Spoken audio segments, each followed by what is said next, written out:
Welcome to the Naked Coach Collective. We're not just your average coaches, we're your powerhouse of inspiration and your no-nonsense guide to unlocking your hidden potential. We are an eclectic mix of four, each with a unique journey, though we share a passion for transformation through coaching. Tune in every week for topical discussions and witty banter on all things coaching. There might be a few laughs along the way too, but don't be fooled. We're serious about helping you navigate life's twists and turns with clarity and confidence. Are you ready? Sit back, relax, and immerse yourself in the Naked Coach Collective podcast. Well, this will make you laugh, Dee. I'm going to be a coach in supporting people with IT. Look at the face. Look at the face. I know. It's any worse for me. It would drive you nuts, but you could do it. They haven't given me the lottery numbers yet, though. That's the trouble. Maybe soon. I'm in there with you, right? I just wanted to go and sit up in the mountains and play with dogs. Not that I'm going to Australia in a few hours or anything like that, but you know, hey ho. Going to Australia in a few hours, everyone, and she's still managed to get up bright and early, pop some lippy on, and we're in. Hello, and welcome to this episode of the Naked Coach Collective. I'm your host today, Darshna, aka Dee, and today we have a very special episode because I am interviewing my beautiful co-host, Sara Hathaway. Sara, hi, how are you?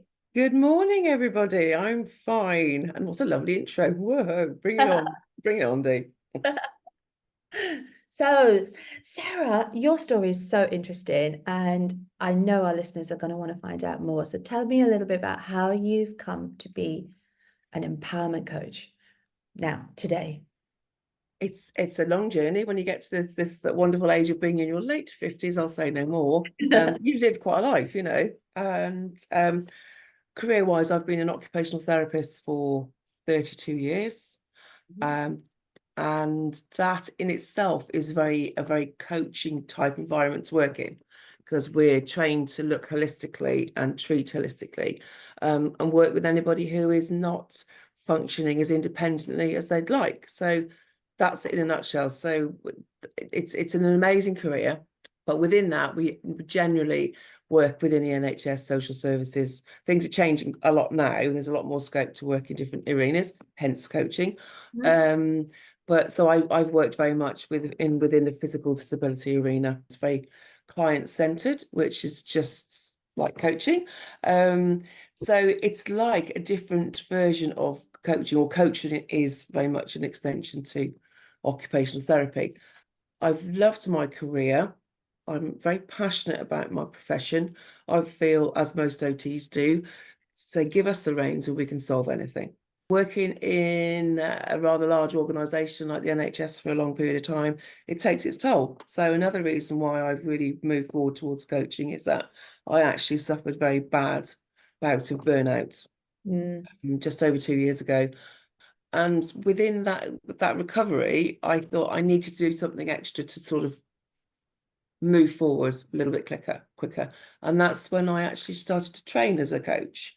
Coaching had been in the back of my mind for many, many years, because it seemed a very natural progression for becoming my own boss, really, being more autonomous, coming out of the big organisations and doing my own thing a bit more.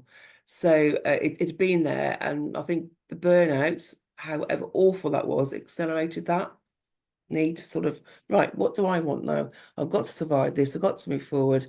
And it supported my own journey through that. So that was good, gave me focus. And I met these wonderful people on the Coaching Masters course, hence what we're doing today. I think anybody who you meet who's in this profession now is still coaching. You never stop. You never stop coaching yourself. You never stop being supported by friends and colleagues with it. It's an incredible journey. Yeah. So within that, I went on another slightly curveball journey with my own story of adoption. I've known that since, I can't remember when we were told. I got two brothers that were also adopted. So we came from different birth mothers, but came together as a family. My mum and dad adopted us all as babies, and that was how we grew up, which was good. It was good. Good. We knew there was something different. Right. But because you're, as they class it, non-verbal when you're adopted, you can't communicate it, you don't understand it. But we were all the same in that sense. We were different, but we were the same. And it was lovely. You know, they're my brothers, my mum and dad, and we grew up like that. And it was transparent. I think transparency is a big part of it for me in my own coaching career, is to be transparent. You say transparent, you were adopted at birth, and your brothers and you were adopted at birth. And by transparent, just so that our listeners are clear, you mean that your parents told you all that you were adopted right from the start? Yes, yes. We knew. I spoke to my dad fairly recently about it, and I said, "Do you remember telling us, Dad?" And he said, "We told you well before you'd understand what it was." Oh, wow. Okay. So we always knew, and it was very much the story that our birth mothers couldn't look after us for whatever reason, and that they really wanted us and loved us, and you know, really that extra effort of being an adopted parent. And I think often they get quite bad press about all this, and I think, well, no, they put themselves really out there, having 3 babies within 5 years. Yes. And you literally total strangers. Yes, absolutely. Total strangers. So I've been looking into that, and had applied to Long Lost Families to help me with my search to find my birth roots, my birth mother, whatever they could find. And that story had been running around in the background for many, many years. And they'd actually closed it, but gave me contacts with what I class as my DNA relatives in Pembrokeshire. And I met them. I look very much like them. That was the first time I met somebody that I looked like. It was like, whoa, we've got the same noses, same body shape. Whoa, what's this? But we struggled to find out where I fitted.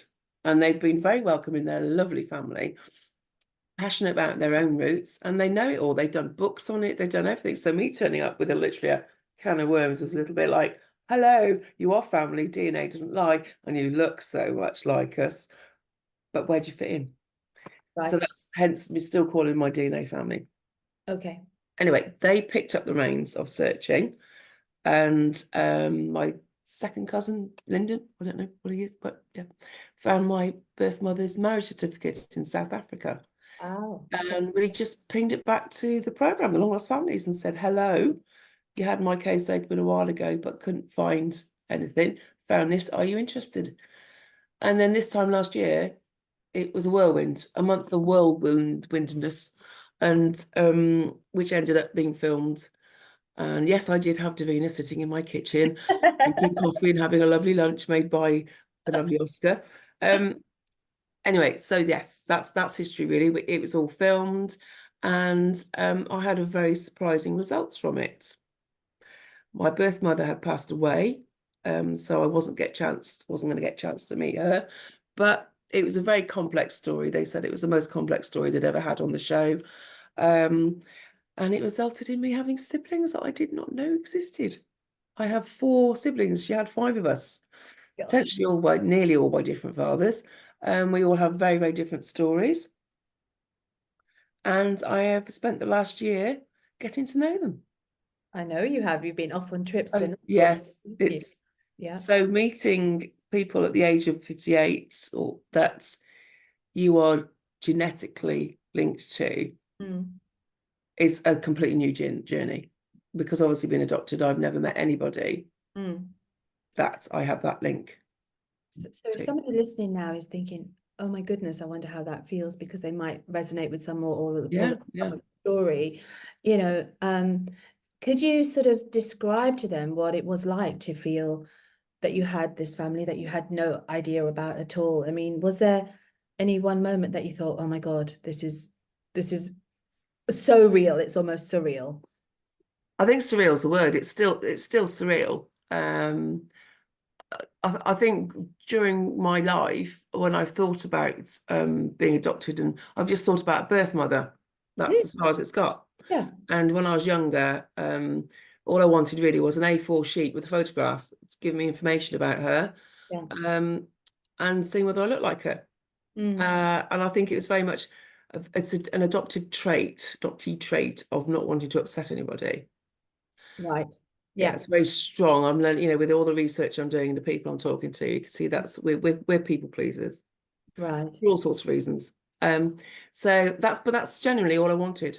I didn't want anything else. I didn't want to upset anybody else, and I was quite happy. Thank you very much. I had the most fantastic I had the most fantastic adopted mum, who's my mum. End Yeah, of. of course. Beautiful woman. So it was very, very strange. When I was shown the photographs of my brother first on Long's Families, the jolt of something I got was like, whoa, well, what is this? Because I don't know what this is. And I still don't know what it is. You can't really describe it, but obviously it's this sort of, there is a connection there. And I think it's very difficult for people who aren't adopted to understand it, because you have a very different story to Absolutely. it's fundamentally different from day one generally. Yeah, well, my brother and sister are part of me from my developing stages. Yeah. And that is what's not there for you. So you have to have all your years of developing stages and get them all in some way, Yeah. your own way. Yeah, and there's no right or wrong. And I think this is Oh, again where the coaching comes in, and why I have specialized in this niche now, because I also feel very passionately about taking the positive route with it. yes. Because this, my journey is very, very traumatic, really. And the outcome's been very traumatic, finding out about the background and the complexities of the woman who's my birth mother. Right. It could be quite harrowing, and I could have very easily gone down the woe is me, gosh, this is a trauma, and this is why I'm like this, and this. And there's obviously an element of that, but no, I've thought, no, I'm not doing that, because I had good adopted parents. There was issues there, but fundamentally they did it with the right from the heart, and they gave us a lovely upbringing. My birth mother had her reasons, some which we will never, ever, ever know, but I think I was quite fortunate. I'd never thought at birthdays and Christmas that, oh, I wonder if my birth mother thinks of me. Whether that was a protection thing, or whether I deep-seatedly just knew I wasn't wanted. People say, and of course, that's not socially acceptable, because if I say that to anybody, they go, oh, no, that's probably not the case. Oh, you don't know. And I go, yes, I do. And I think for me, that is the beauty of coaching, and what we're doing as a collective. We're stripping it bare. And I love how it naturally evolves, because for me, a lot of my posts are bare and true. Well, pretty much all of them, you Bare and true, are yeah. you. Everything that I see that you post, that you put out there is you. And since you've been doing the coaching adoptees and anybody impacted, so it's not just people who have been adopted, is it? No, I think really I'm looking at adoptees like myself. A lot of it is down to legislation. The legislation is quite complex, and I was a closed adoption, so there was no contact with anything or anybody to do with my birth at all. I was adopted, end of story. Here's a baby, get on with it. It's very different now. So I'm finding that a lot of people I do talk to are a generational closed adoptions. Every country has a different process, and I would say fundamentally that affects how a person deals with it. Yeah. What can you do to support them?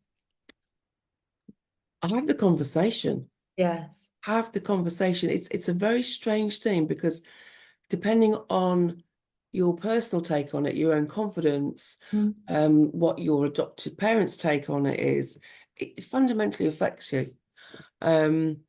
I've been very fortunate. I think that's all I want to share. I don't want to sort of stick it down people's throats so they're gagging on it, but I'm fortunate that I've had quite a lot of transparency. My parents gave me the opportunity to search if I wanted to. That in itself is a dilemma, because you don't want to hurt them and you feel that you are going to, etc. I've had some very frank conversations with my dad about it, and it's not easy. Right. So it's transparency Yeah. is the key for me with this. So you are going to be having conversations with people impacted by adoption who've had huge, poles apart different story to yours. Yeah. And everybody's story is individual and different in this. It's a very intense kind of niche that you have here, you know, and I'm sure that every single new client of yours is going to bring a whole new dimension to your coaching. So what is your coaching philosophy? So my coaching philosophy is very much very open, very transparent, very honest. And it's very much like, well, okay, I could tell you lots about what coaching can do for anybody and everybody, as we know, but it's very much, why are you here? What is it that you want to do? And it's sort of, as we know with coaching, the key to coaching is asking the right questions at the right time. So for me, it is asking those questions, and knowing, especially in this niche, it can be really uncomfortable. Yes. Well, I mean, especially in a niche like yours, and you didn't start out having this as your niche, did you? No, So no, this is no. the whole coaching, niche finding, who you want to work with, has been a bit of a journey as well. Tell me a little bit about that. Yeah, I think it's, if you come into this arena, and you're doing your training, and finding your niche is a big part of it. And when you start off, you go, oh my God, and you panic. We all panic about, got to find this niche, what's it going to be? And I think my first question when I was doing my training regarding this is, when you're a little bit longer in the tooth and you've had an interesting life, shall we say, in lots of ways, well, I could pick so many different niches that I have experiencing. So I think that's very, very important, is that you do have a passion for your niche. That's number one. Find that passion, Absolutely because the key. it's not an easy thing to do. But you have got to be passionate about it, because it will carry you through, and you come across as passionate, and you're talking stuff that you know about. There'll be no point me saying, oh yes, I'm good. Well, this will make you laugh, Dee. I'm going to be hello, I'm Sara, and I'm an empowerment coach, supporting those who've been affected by adoption. If you're listening to this, you're probably, hopefully, enjoying my story as part of the Naked Coach Collective. I have my own story. It's quite complex. I am who I am through that journey, and I accept what my life has given me, and I feel very empowered because of that. And that's one of my big reasons of becoming a coach, because I feel passionate in supporting those who have some difficulty through the fallout of adoption, accepting where they are, moving forward, and finding joy in the life ahead. So if you feel that you're stuck, or you lack purpose, you lack confidence, you don't know where to go, you feel rootless, difficulty accepting things, struggling with relationships, all the sorts of things that come with that label, rightly or wrongly, and would like to look at that, find out where you are at the moment, really look at where you would like to go in the future, make some plans, I can help you do that. I can help you dig deep, find out what you really want to do with your life, and then support you in setting realistic goals and realistic timescales to move forward, to look at achieving your life's dreams. If you want to go from surviving to thriving to flourishing, please contact me. We can do this together. You can find me on Facebook, Sara Hathaway, Empowerment Coach. Just message me on that, DM me on that if you'd like to have a chat, see whether we fit and whether I can help you move forward. Or go through the Naked Coach Collective. You'll find us on most of the major platforms at the moment, and link in that way. I'd really look forward to working with you and seeing how I can support you in your journey.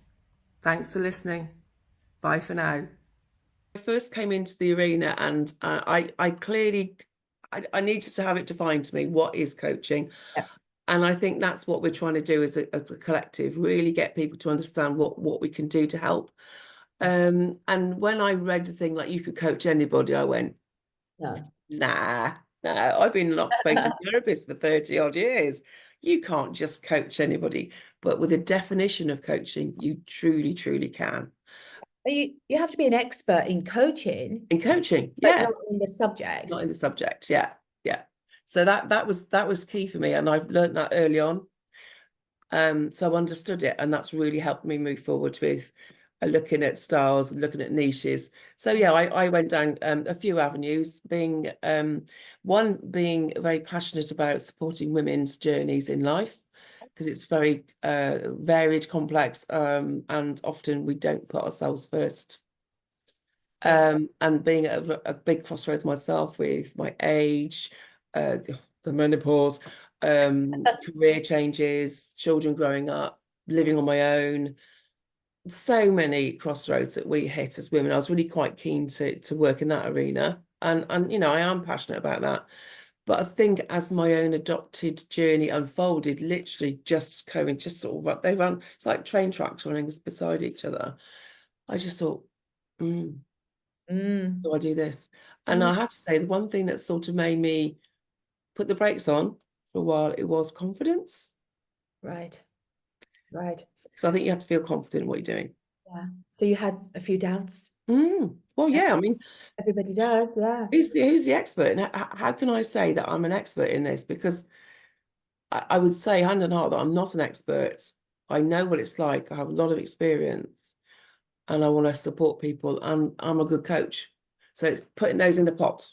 Exactly. An expert is a subjective thing anyway, isn't it? Yeah. You're an expert at your story. You're an expert at your experience of adoption, and you're also an expert at understanding people. You know, the way you've spoken to me in the past. You know, you've got this rare ability to draw people out, to make people warm to you, and just honestly give up all the goods. You know, well done, Sarah. They haven't given me the lottery numbers yet, though. That's the trouble. Maybe soon. I'm in there with you, right? Well, you know, we don't have just people who are looking for coaches here or just wanting to find out about coaches. We actually do try to get some information out there for people thinking about coaching as a career. So yes. Do you have any advice for them? I'm going to be very honest and open. I'm going, if you feel that you want to do it, do it. Do it. Absolutely do it. I invested in myself looking at coaching, and I think that was the biggest step for me, that I thought I was willing to invest in myself. We don't do that very often. No, I think women definitely don't do it very often. So that told me there was something about this that I needed to do, and that I was passionate about. Again, passion comes in. It's when people look at that bigger question, why were you put down on this earth? What's your life's purpose? And over the years, especially for the burnout, and I just wanted to go and sit up in the mountains and play with dogs. I thought, right, that's it. I'm going to go and work with animals. I can't do people anymore. But actually, when you get through things and you get better, in my case, I just looked at things. I thought, oh God, no, I was so put down on this earth to communicate. Right. And that was it. I thought, that's my label, communicator. And coaching, you are a facilitator and a communicator, where the silences are as strong as the questions at times. Yes. So I think it was finding my feet, finding my confidence. And I think if you have a passion and you want to work with people, often, I mean, another reason we're doing this is that there's lots out there, and they bandy about these 6-figure sums, and you can go and do this, you can go and do that. Oh yes, go and work in wherever you want to work, in some desert island somewhere. No graft. Come on. Let's get a little bit real here. Yes. You've got to want to do it because you want to help people. Yeah, just be honest about it. If you're not interested in people, please don't do it. Yeah. But if you like to chat, it's not, is it? No, if you like to chat like this, and you're willing to put the effort in and find the tools that you need, in your area of work, well, give it a go. So yeah, if you're interested in it, research it, find out more, but really test yourself and work out why you want to do it. So thank you very much for that insight. On that front, you know, I just want you to have a little think, because I think you're amazing, obviously. And I'm going to put you on the spot just for a second. So, and this is something that as women as well, but people in general don't think about often. Sarah, what is your biggest talent? My biggest talent? Oh, do you know, you feel really good saying this, so everybody should do this. What's your biggest talent? My biggest talent is being able to put in a room with my professional head on and be able to communicate with anybody in there. Right. That's incredible. That's my biggest talent. I can talk to, I think my career in OT, especially in the community, you will be dealing with people that live in a cottage that's got no running water, electricity, to the Lord of the Manor. You know, you deal with a full cross-section of people, and it's phenomenal. And I think what I find very humbling with that, and this is to do with coaching as well, is that people give you permission to do your job. And when you see the results, the recommendations that you can make, and how you're supporting them to set their goals and move forward, and you get an outcome and they get an outcome, there's nothing better than that.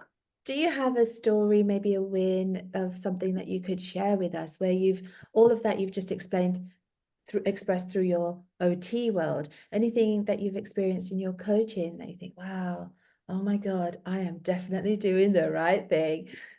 So I did some sessions with this lady, and to see her, again, be very honest about where she was in life. It's like a magic wand that you wave, and they're able to go there and tell you everything, and then you help them prioritize, pick out things. So the journey I had with her was beautiful, because it was early on in my career with the coaching, and seeing it flourish and knowing she actually achieved everything that she wanted to achieve. You know, so it was gobsmacking for me, but obviously, luckily, gobsmacking for her. Yeah, fantastic. And I think there's certain moments that stay with you, and that's one of them, because it didn't take long. I think that's the other thing that I'm quite I'm gobsmacked, I think, with coaching. Sometimes you can start a session with somebody and they'll highlight an area they want to work on, and you come out with a completely different result. Absolutely. But that's the light bulb moment. Yeah. And you go with that. Yeah. Because as a coach, you know, you recognize these things, and you recognize the things that they're not saying as well. And you think, okay, well, do they really want to talk about that, or do they want to go this way? And you get that, don't you? Yeah. Brilliant. It's very powerful. Wonderful. Thank you very much. Sarah, it's been a pleasure to interview you today. I mean, you know, you're a super coach, and if I were listening and wanted to get in touch with you, how should I get in touch with you? Wonderful. Thank you very much. Thank you so much. It's been gorgeous, wonderful talking to you this morning. It's actually quite early in the morning, guys. I know we've done well. My Facebook page, Sara Hathaway, you find me on there. You can DM me on that. And I think through the Naked Coach Collective, as we progress, you can get through to me on that way as well. Not that I'm going to Australia in a few hours or anything like that, but you know, hey ho. She's going to Australia in a few hours, everyone, and she's still managed to get up bright and early, pop some lippy on, and we're in. Thank you, my darling. Thank you so much. That's a pleasure. Thank you so much. It's always lovely to speak to you, Dee. And you enjoy your trip. I'm going to miss you. Take care. Bye-bye.